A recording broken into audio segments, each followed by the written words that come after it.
ઘરનો કોઈ આવો અંધારી વિતરાઈ જતો હોય અને ઘરની રોજિંદી ક્રિયામાં પરિવારજનો શું કહેતા હોય ત્યારે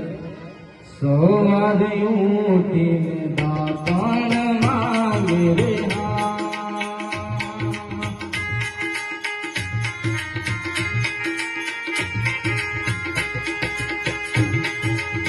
સવારે ઉઠીને દાતાણ માંગે રે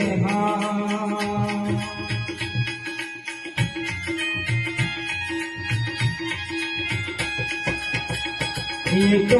दातन करो तू रे मारू फूल को पटरू